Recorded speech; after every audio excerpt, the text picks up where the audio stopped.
I sat in the back corner of the rehearsal dinner, watching my brother Marcus practice his wedding toast for the third time. His fiancée Nicole smiled adoringly while he gestured about their journey to success. "I want to thank everyone who matters in our lives," Marcus said, scanning the room. His eyes passed over me without pausing. "The people who've supported our professional achievements and understood what it takes to build something real." My father clapped enthusiastically. My mother dabbed her eyes. I sipped my water. "About the reception speeches," Marcus continued, setting down his champagne. "Nicole and I have curated a specific lineup. We want this to reflect well professionally, so we're limiting speeches to people with actual careers." He still wasn't looking at me, but everyone else was.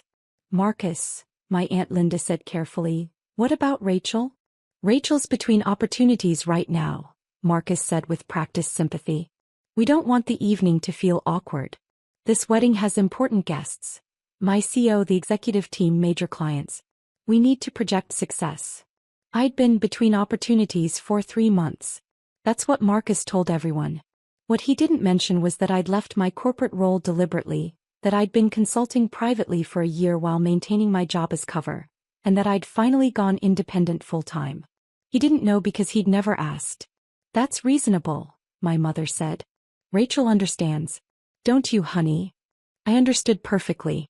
Marcus measured worth in job titles and corner offices. He was senior director at Hartwell Technologies, a mid-sized tech company, and his identity was wrapped up in that corporate ladder.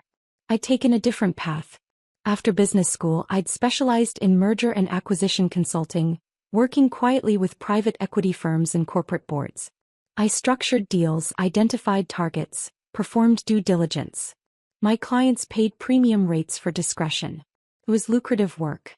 It was also invisible to people like Marcus. "Of course," I said quietly. "It's your wedding." Marcus looked relieved. "I knew you'd be reasonable. You'll enjoy just relaxing. No pressure." Nicole's mother spoke up. "Who will be giving speeches?" "Our parents, my best man Jeremy, Nicole's maid of honor, and I've asked my CO David Chin if he'd say a few words. Having him speak will really elevate the evening." My father beamed. "Your CEO is speaking at your wedding?" "David and I have a strong relationship. He sees my potential. He's hinted at a VP promotion after this merger we're working on closes." My attention sharpened. "Merger? What merger?" I asked casually. Marcus waved dismissively. "Corporate stuff. You wouldn't understand the complexities. We're acquiring a smaller competitor, announced in a few weeks. I'm on the integration team." I took another sip to hide my expression. 3 months ago, I'd been hired by a private equity firm to evaluate acquisition targets in enterprise software. We'd identified Hartwell Technologies as mid-performing with decent technology but poor management and unsustainable costs. The firm wasn't acquiring Hartwell. They were buying Hartwell's competitor and positioning to take over Hartwell immediately after. It wasn't a merger. It was a takeover. Hartwell's executive team would be replaced within 90 days. The deal closed in 2 weeks.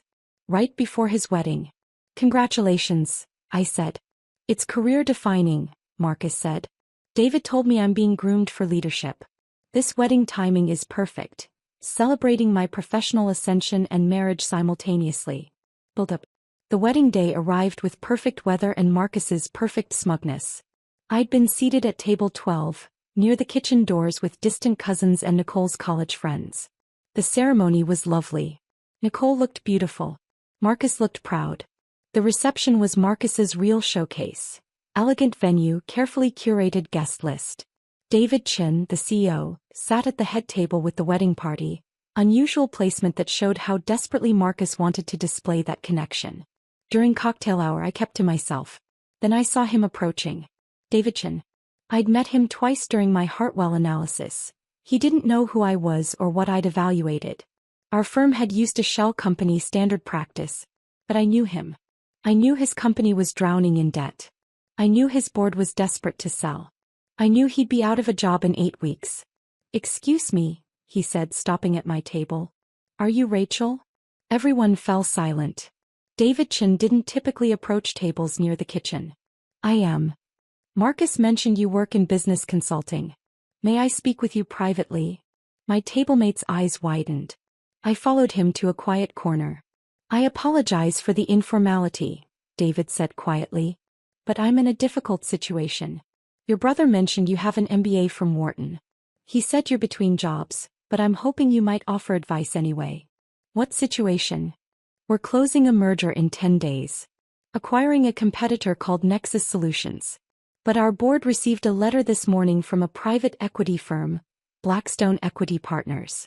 They claim controlling interest in Nexus and intend to execute a reverse takeover of Hartwell immediately after the merger closes. I kept my face neutral. Blackstone was my client.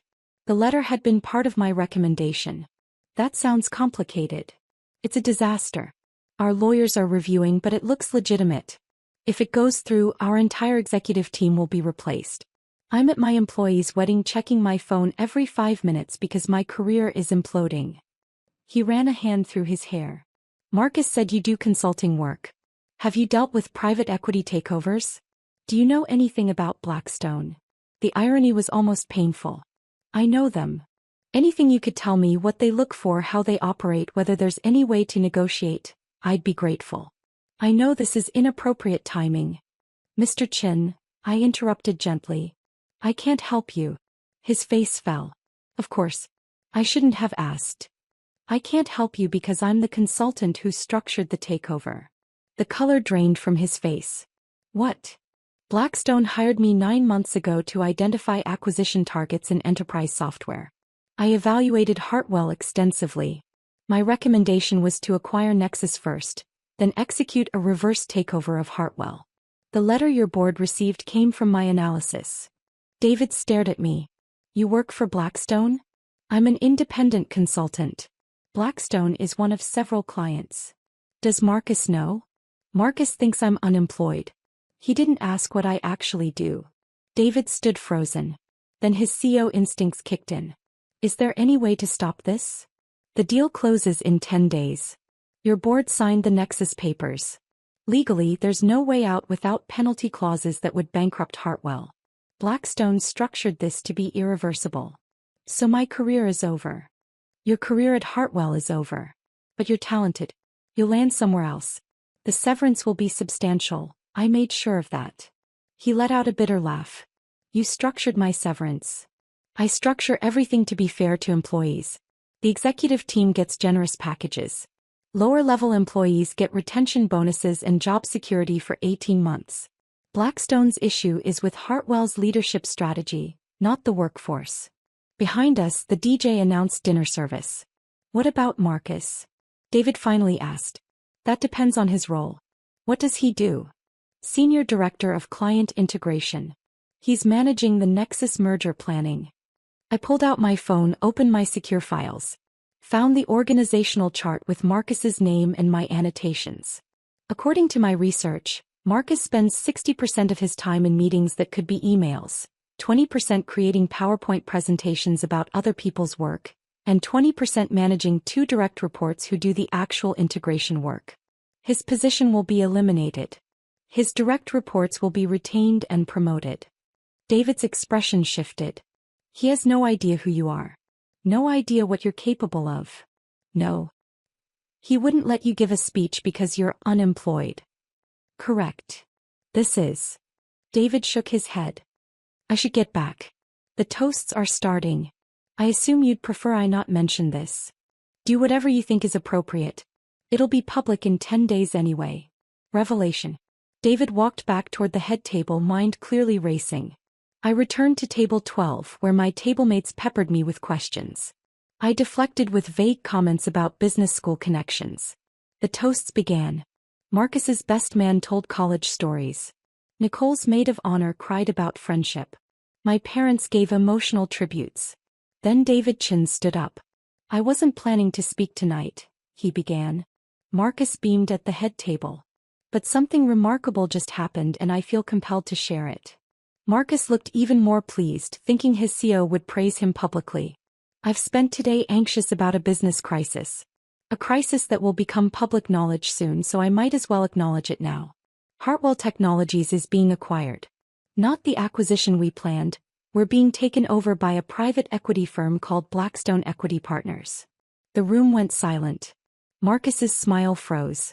I learned this morning that we'd been outmaneuvered. The deal closes in 10 days and there's nothing we can do to stop it. As CEO, I was desperate for insight, any advice. David's eyes found me across the room. So I did something unprofessional. I approached one of the wedding guests and asked for help. Marcus looked around frantically. That guest was Rachel, Marcus's sister. The woman he didn't allow to give a toast because she's between jobs. David's tone made the air quotes audible.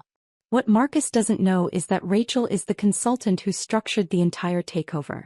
She's the person who evaluated Hartwell, identified our weaknesses, and recommended how Blackstone should proceed. She's the reason I'm about to lose my job. The silence was absolute. 300 guests stared at David or me. Marcus looked struck. Rachel was hired 9 months ago to find acquisition targets in our industry, David continued. She did such thorough work that Blackstone structured an irreversible takeover based on her analysis. When I asked for her help tonight, she couldn't provide it, because she's the architect of what's happening to us. Nicole grabbed Marcus's arm. My mother's face went white. I'm sharing this because Marcus spent the rehearsal dinner explaining he only wanted professionals giving speeches. He was worried about looking bad in front of corporate guests. David's voice held weary irony. Meanwhile, his sister, the one he deemed too unsuccessful to speak, is one of the most sought-after M&A consultants in the industry. The takeover she designed will be studied in business schools as a masterclass in strategic acquisition. David sat down. The room erupted in whispers. Marcus stood abruptly, his chair scraping loudly. He looked at me across the room, expressions cycling through shock, betrayal, and anger. The DJ quickly announced dinner service. Waiters flooded in, grateful for something to do. Resolution. I stayed seated while chaos swirled. Several Hartwell executives approached, faces ashen, asking if what David said was true. I confirmed politely and offered no details. My mother appeared. Rachel, what is happening? Why didn't you tell us you were working on something so important? You never asked what I was working on, Mom. You accepted Marcus's version that I was unemployed. But you're destroying your brother's company. I'm doing my job. Hartwell's board made poor decisions for years. I documented them. If Marcus loses his position, it's because his role doesn't create value, something I noted months ago. She left, returning to the head table where my father tried to calm Marcus. David Chin approached again with a business card. I meant what I said. Your work is impressive. When this is over and I'm looking for my next position, I'd like to buy you coffee and learn how you operate. I'd like that, I said, taking the card. The wedding continued, but the energy was fractured. Marcus and Nicole cut their cake with forced smiles. Dancing started, but half the Hartwell executives had left, making panicked calls in the parking lot. Marcus didn't speak to me. Neither did my parents. I left before the send-off, driving home while my phone buzzed. My Blackstone contact wanted to know what happened. Someone had posted about it on social media. 2 other private equity firms wanted consultations. A business reporter asked for an interview about my emergence as a major player in tech M&A. The next morning Marcus called. You humiliated me at my own wedding. I didn't do anything. Your CEO chose to share information that was going to be public in 10 days. You could have warned me. You could have told me you were working on something that would destroy my career. When would I have told you? During the rehearsal when you announced I wasn't professional enough to give a toast? Or during the 3 months you told everyone I was unemployed without asking what I actually do? He was silent. You measured my worth by job titles and office size. You never considered I might have chosen a different path deliberately. You assumed failure because success to you only looks one way. You wanted a wedding that projected achievement, surrounded by people you deemed important. You got exactly that. A room full of people watching your carefully constructed image collapse. Marcus hung up. He sent one email 3 days later, informing me he'd been placed on administrative leave pending the takeover. His promotion was cancelled. His position would be eliminated. I didn't respond. I'd done my job with integrity, ensuring fair severance and employee protections. That his career was built on surface contributions wasn't my fault. The Blackstone deal closed on schedule. David Chen's severance was $2.3 million plus benefits, exactly as I'd recommended. Marcus got 6 months' salary and outplacement services. His direct reports were promoted with raises. My business exploded. The wedding incident became legend in M&A circles. The consultant so discreet her own brother didn't know she'd orchestrated his company's takeover. I was hired for 4 new engagements within a month, all premium rates. 6 months later, David Chen called. He'd landed a CEO position at a promising startup and wanted to discuss retention strategy. We met for coffee and established a productive working relationship. Marcus sent a LinkedIn request. I declined it. My parents called occasionally, awkward conversations where they tried to understand who I actually was. They'd spent years celebrating Marcus's conventional success without language for what I'd built. Invisible, lucrative, and entirely on my own terms. I didn't need their understanding. The wedding had clarified everything. Marcus had wanted an evening surrounded by professionals. People he deemed successful enough to witness his triumph. He'd gotten his wish. 300 professionals had watched his facade crumble, orchestrated by the sister he deemed too unsuccessful to speak. That irony was worth more than any wedding toast could have been.